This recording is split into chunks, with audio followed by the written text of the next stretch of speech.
गरिमा अपनी 3 बेटियों के साथ रहती थी। उसका पति रामलाल शुगर का मरीज था। एक दिन रामलाल को जोर का चक्कर आया और वो वहीं गिर पड़ा। चेकअप कराने पर पता चला कि उसकी शुगर बहुत ज्यादा बढ़ रही है, जिसकी वजह से वो अब कुछ भी करने के लायक नहीं था।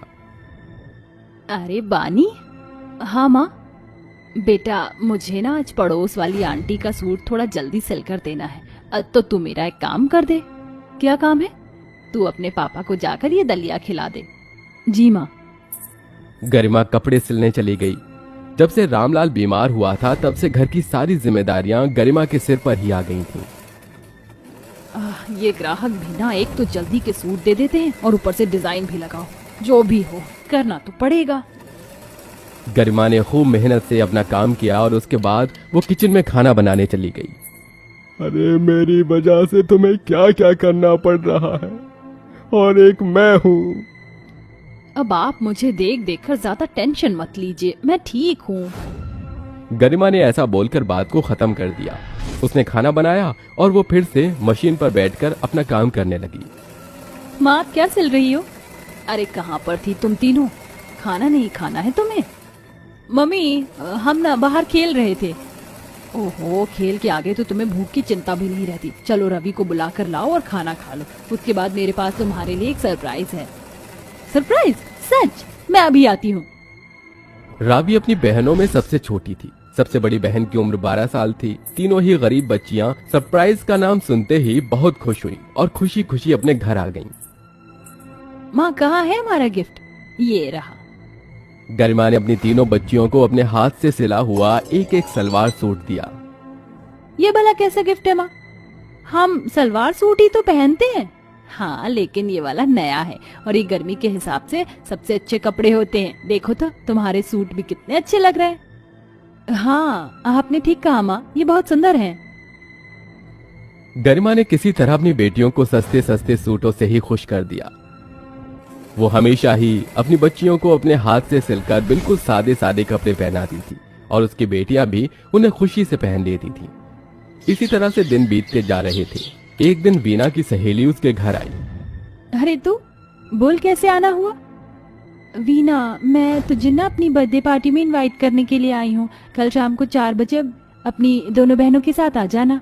Birthday party? ठीक है। वैसे तू कल क्या पहनने वाली है? मैं तो कल बहुत ही सुंदर लहंगा पहनूंगी। देखना कल सबसे अच्छी ड्रेस मेरी ही होगी।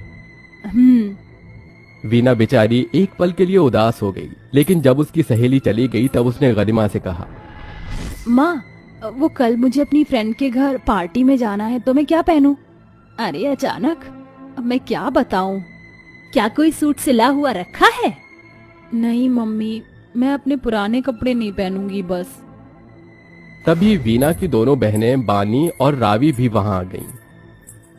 हाँ मम्मी, आप हमेशा ही हमें बिल्कुल सादे कपड़े पहनाती हो, लेकिन अब हमें भी कुछ अच्छा पहनने को चाहिए। कल वीना दीदी की सहेली बहुत सुंदर लहंगा पहनने वाली है, तो हमें भी कल लहंगा ही पहनना है। अरे पर अचानक ही लहंगा कहाँ से आएगा? आप सिल दो ना माँ, आप जिस तरह हमारे लिए सादे कपड़े सीती हो उसी तरह से सिल दो ना प्लीज।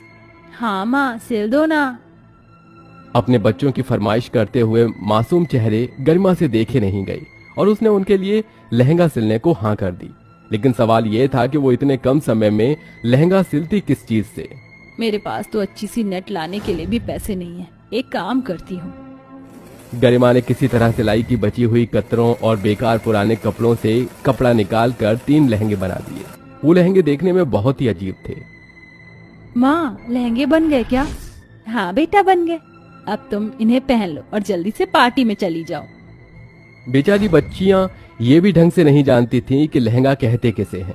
उन्होंने उन अजीब से लहंगों को पहना और वो पार्टी में चली गईं। अरे तुम आ गई भी ना।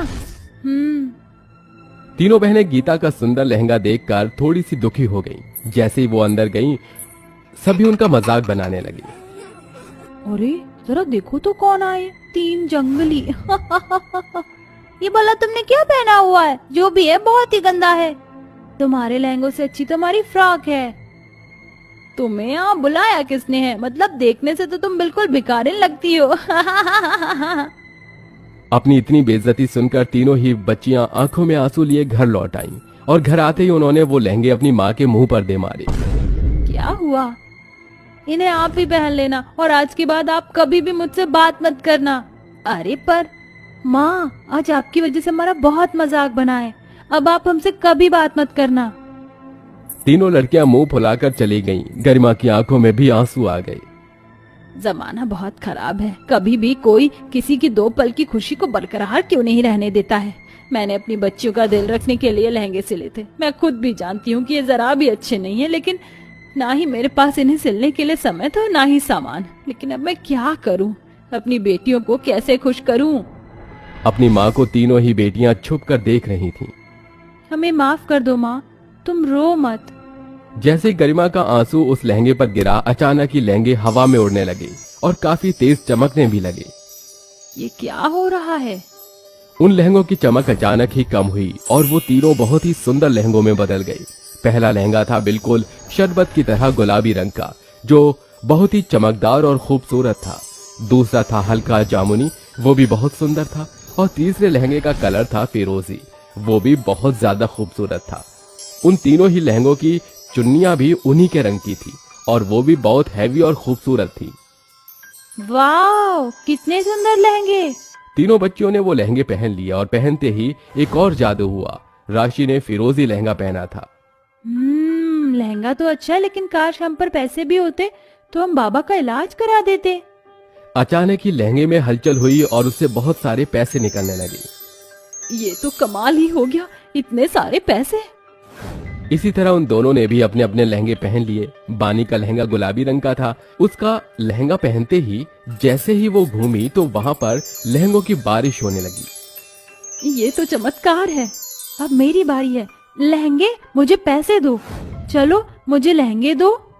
वीना ने बहुत कोशिश की लेकिन उसके लहंगे से कुछ भी बाहर नहीं आया।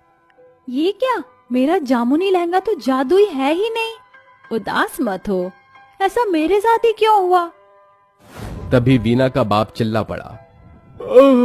अरे मुझे बहुत दर्द हो रहा है, गरिमा, अरे मेरी दवा दे दो। दवा तो खत्म हो गई है, अब मैंने क्या दूं?